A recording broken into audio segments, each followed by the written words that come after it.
believe that OT and PT collaboration is absolutely essential to provide holistic, client-centered care in all facets of our industry. OTs and PTs, in my experience, have been the best partnership and really offer the best experiences for their client. When we collaborate together, we can work stronger, we can build upon the goals of our patients, and really empower the patient to do what they want and need to do in their everyday life.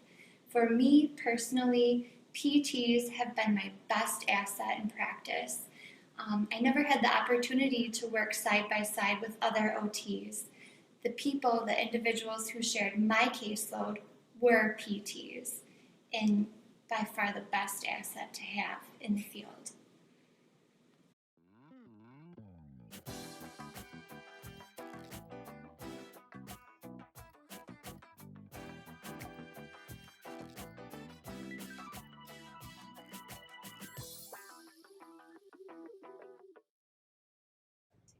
My name is Erica Schweitzer. I've been a clinician for over 7 years. I think it's very, very important for PTs and OTs to learn to work together and be in a collaborative manner, in that not only in just primary care settings, hospitals, skilled nursing, outpatient, that if you're not asking the right questions, you're going to annoy the patient by asking them twice. By incorporating both PT and OT services together, it adds additional aspects that the OT and or the PT may have missed in their initial thoughts if they were to have done it separately. Not only is this key both for evaluation purposes, but throughout the intervention, because we can address areas that we might miss. A lot of different things in relation to outcomes. PTs, again, look at more gait, stability, things of that nature. OTs add the functional component to it. If we're not addressing that function alongside with that gait, if we work on our own silos, we're not going to get the expected outcomes that we should achieve in OT and with PT services.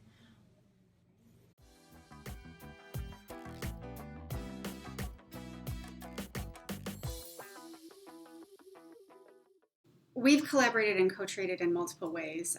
I love it when I can talk with an OT and brainstorm ideas, because we're all working on similar or the same goals, working on achieving that proximal stability for distal functions. So we can co-treat. For example, I can work on positioning and working on trunk strengthening as they work on those fine motor tasks simultaneously. We also can talk about and work on sensory interventions for kids that I can use in my sessions even when we're not co-treating, that are really, really helpful. That those activities really progress a child's ability to achieve their goals. One area of growth that I see in our field, working with PT, is to really come with a more collaborative approach.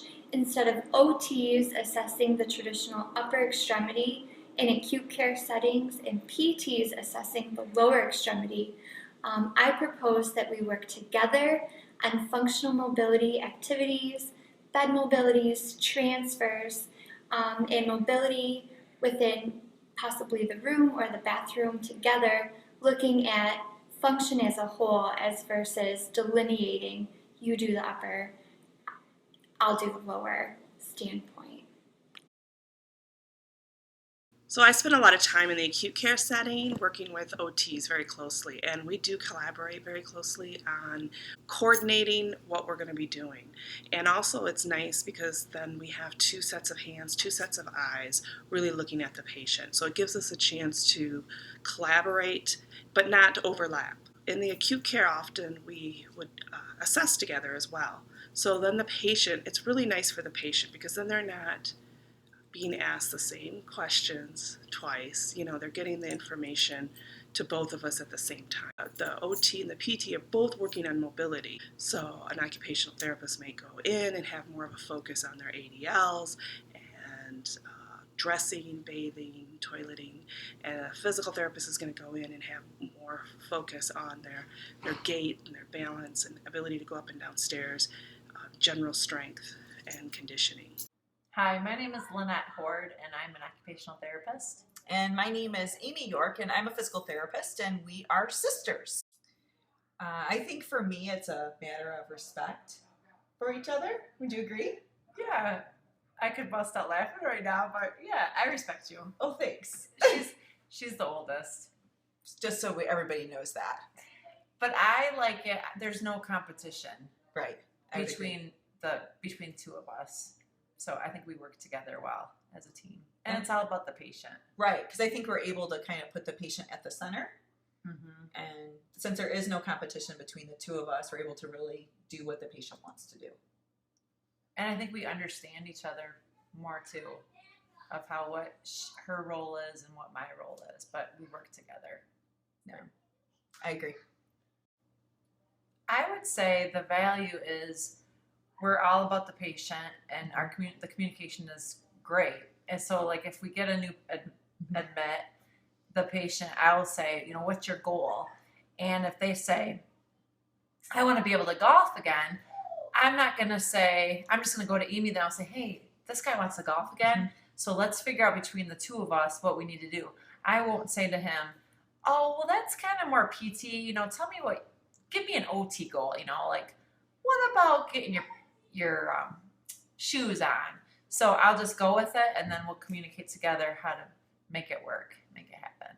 Because I think with a task like, if we use golf as the example, PT and OT come at from different perspectives, which then also then allows the patient to get really great care to really be able to go back and do the things that he wants to do. So I do think that our different perspectives really, again, help the patient be able to meet their goals that they want to do.